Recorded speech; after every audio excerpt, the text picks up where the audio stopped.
Do you have questions about your employment rights? Ask a Lawyer is here for you. Each week, experts from EmploymentLawyer.ca answer your questions. Visit cp24.com/askalawyer and watch Wednesdays at 9:30 p.m. on CP24.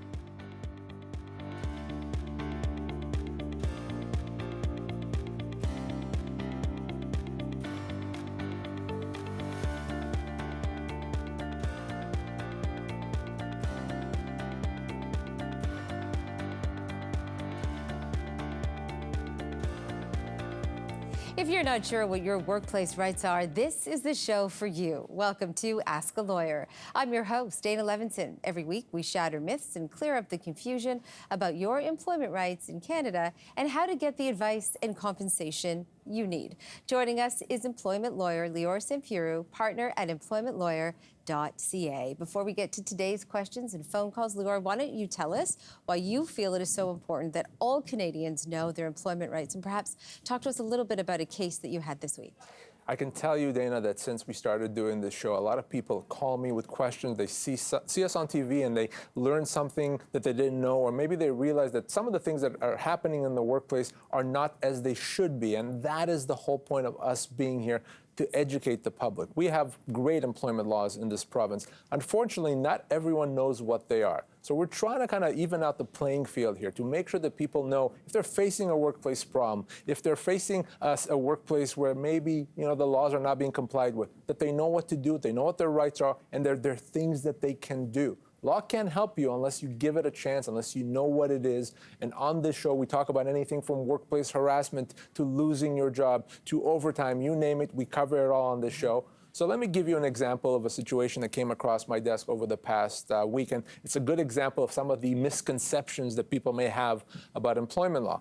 So I spoke with a gentleman who had worked for the same employer for about 15 years. This is a very small employer. It was about 3 or 4 employees. Unfortunately, because of the pandemic, they had to downsize, and he was let go. Now, his employer came to him and said, listen, we're a small employer.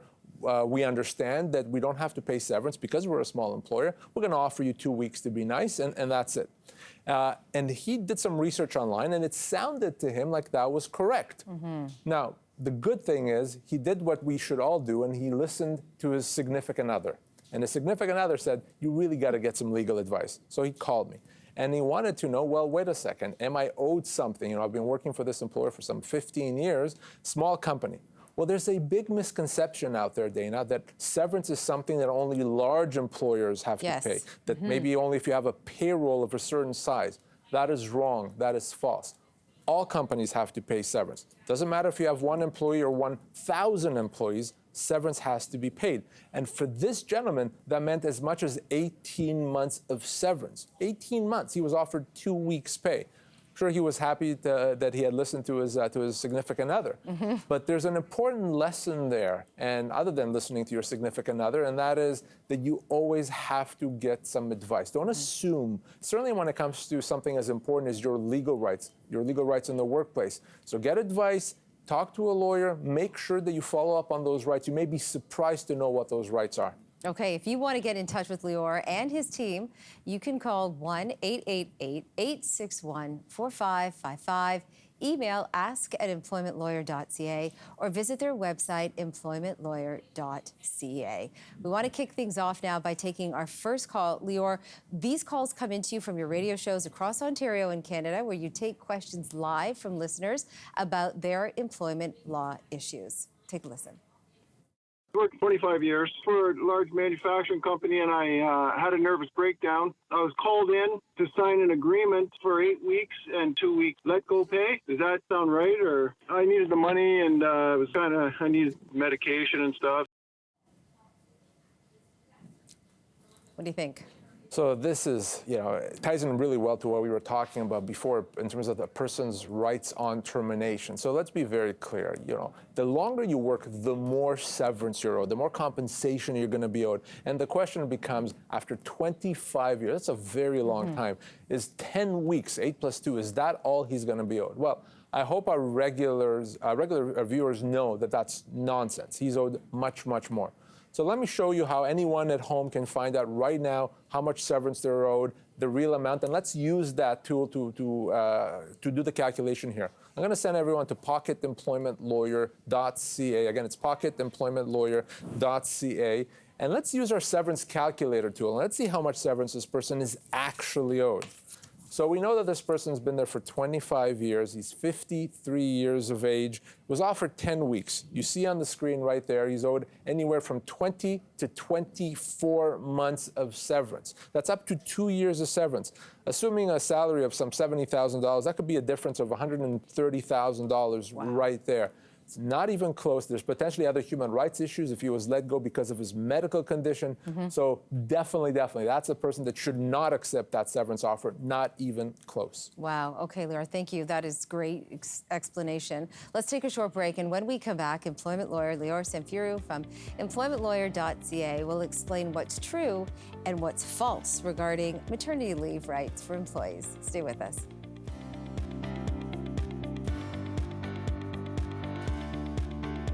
Do you have questions about your employment rights? Ask a Lawyer is here for you. Each week, experts from EmploymentLawyer.ca answer your questions. Visit cp24.com/askalawyer and watch Wednesdays at 9:30 p.m. on CP24.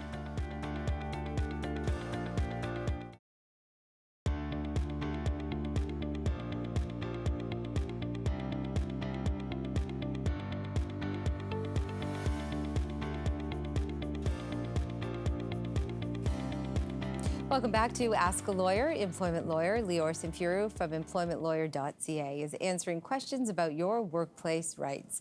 If you want to get in touch with Lior and his team, you can call 1-888-861-4555, email ask@employmentlawyer.ca, or visit their website, employmentlawyer.ca. We have more calls and emails coming up, but Lior, before we jump into those, let's talk about what's true and false when it comes to maternity leave. Okay, so fact number one, if someone is pregnant when accepting a new job, they must advise their employer of the pregnancy. True or false? So Dana, you and I were talking right before we went on air here about the fact that in 2022, really, we shouldn't have to talk about these issues. But I can tell you, every single week I speak with individuals who are working with employers that don't really appreciate and understand their rights and the extent to which laws protect parents on parental leave. And what you just addressed is a really good example of that. Yes, of course, it is false. You do not have to tell your employer if you're interviewing for a job, if you're accepting a job, whether you're pregnant. That is none of the employer's business. It should not form any part of the consideration as to whether to offer you a job. They're not allowed to ask you that question.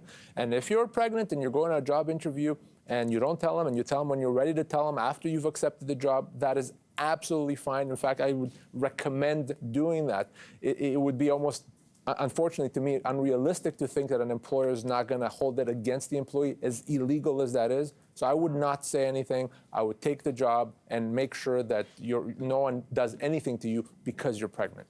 Okay. Fact number two, an employee can't be disciplined if their performance suffers because of their pregnancy.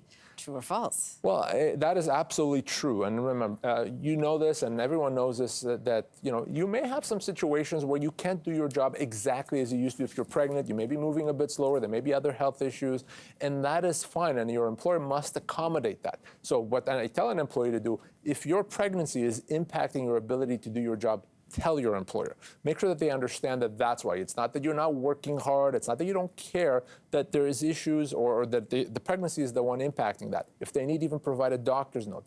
Once you've done that, you can't be penalized for any reason. Your employer has to accommodate you. That may even mean if you needed to give you other duties or support or help to do your job, because that is really important that you get that support. So don't be afraid of the impact on your job. You are protected. Okay, fact number three, an employer can hire a replacement for an employee who's taking a pregnancy or maternity leave.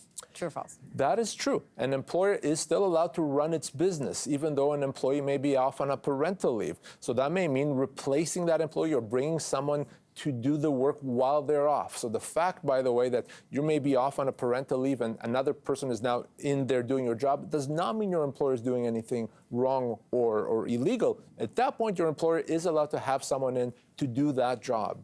Okay, fact number 4. If the employer really likes the replacement, they can keep them and put the employee returning from mat leave in a different job. True or false? That is false, and that is where a lot of employers get into trouble. So you brought someone in to do the work while you had an employee off on a parental leave.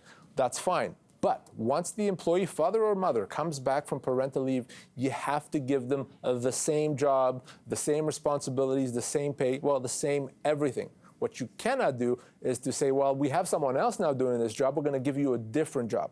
That's a potentially a human rights violation, an Employment Standards Act violation. It could be a constructive dismissal. You name it, it's illegal. Same job, same pay, same everything. Okay, good to know. Fact number 5, finally, assuming an employer needs to terminate an employee on maternity leave for legitimate reasons, they can fire an employee at any time. Is that true? It's not true. And remember, an employee has to have their job back. And the only time an employer can determine if that job exists is when that employee is ready to come back to work. An employer won't know 8 months before the employee comes back whether there's a job. So to try to let them go at that point, it would be illegal. Now, when the employee is ready to come back to work, if legitimately there's no job, maybe the department shut down and everyone's been let go and there's no job, then and only then can an employer legally let someone go in that situation, of course, with full severance. But an employer otherwise cannot let an employee go because they took parental leave, even if they took the maximum allowed, and they have to do whatever needs to be done to bring them back. Okay, I'm glad we cleared up those 5 main points. I certainly had questions about that too. Let's listen to another phone call from one of your live radio shows. Take a listen. I used to work as a temp, general labor in a warehouse. After a year working at a certain company with a certain agency, I was told, thanks very much, you've done a great job. And then I didn't get another shift, and that was the end of that gig. Is there going to ever be any legislation for temporary placement workers? And I'm glad that we got this question here because we talk about misconceptions. When it comes to temporary employees, that's a big misconception that they may not have rights. So let's be very clear. Temporary employees, placement employees still have rights, especially when it comes to losing that job. Now, if you accept a 1-year contract as a placement or a temporary employee and that contract just comes to an end, then that's okay. You don't have any entitlements at that point because you signed up for that 1 year.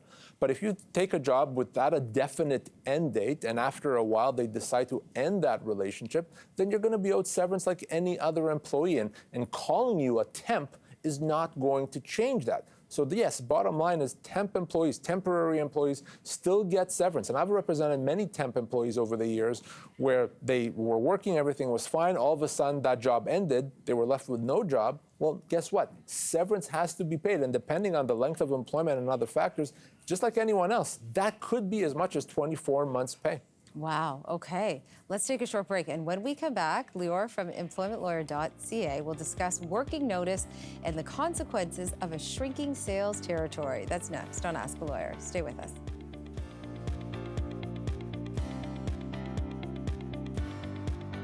Do you have questions about your employment rights? Ask a Lawyer is here for you. Each week, experts from EmploymentLawyer.ca answer your questions. Visit cp24.com/askalawyer and watch Wednesdays at 9:30 p.m. on CP24.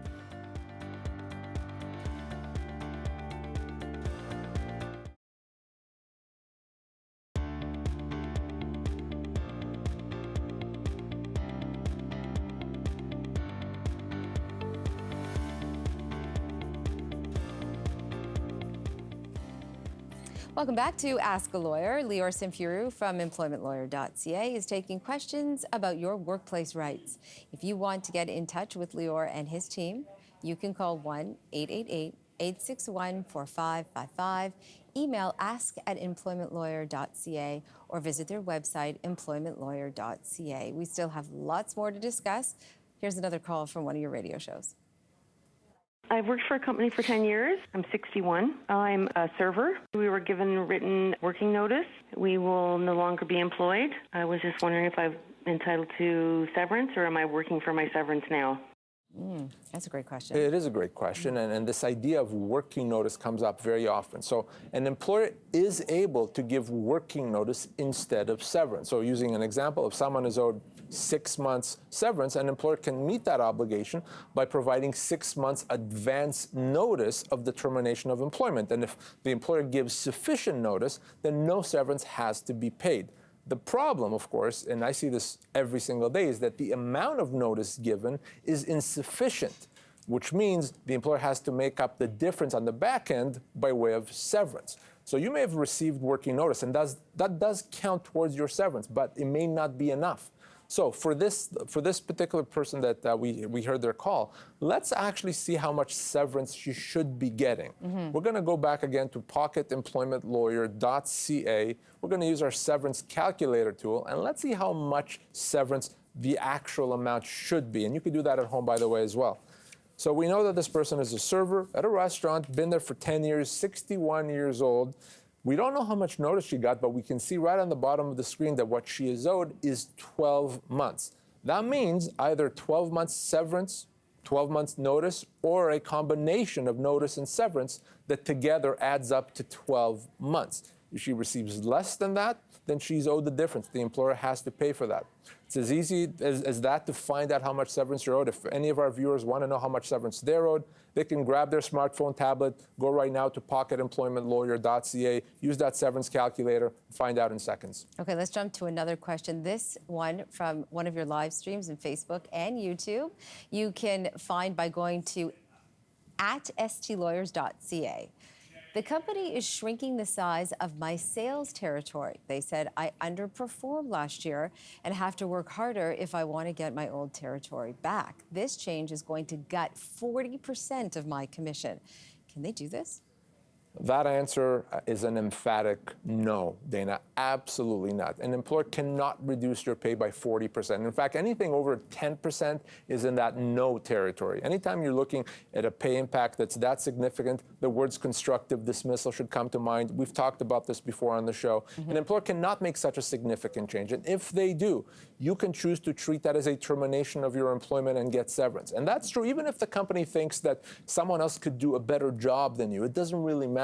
If your employer does that, you can choose to treat that as a termination and get your severance. And the concern here is this. If this person accepts this reduction in their territory, what they've done now is they've given the company the right to do it again. And the next time the company does that and reduces their pay by another 40%, they won't be able to do anything about it. That's why it's so important that you stand up for your rights that first time, because you may not get a chance a second time. They could do it again. Again and again before there's almost nothing left. So you don't want to open that door. You don't want to give an employer the right to do something it otherwise wouldn't have the right to do, because that means now they can do it again legally and you won't be able to do anything about it. So important to stand up for your rights. Absolutely. Okay, let's take one last break. When we return, Lior from EmploymentLawyer.ca will tell us if your boss can fire you for taking a disability leave, and can a company cut an employee's vacation? The answers to those questions are next on Ask a Lawyer.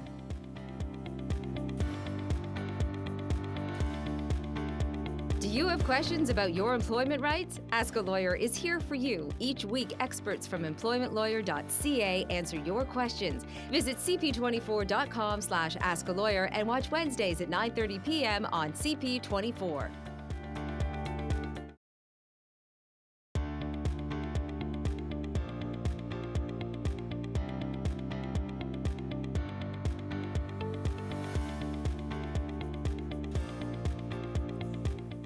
Welcome back to Ask a Lawyer. Lior Samfiru from EmploymentLawyer.ca is answering your employment law questions. You can connect with his team by calling 1-888-861-4555, email ask@employmentlawyer.ca, or visit their website, employmentlawyer.ca. Let's take a look at another situation that your firm has encountered recently.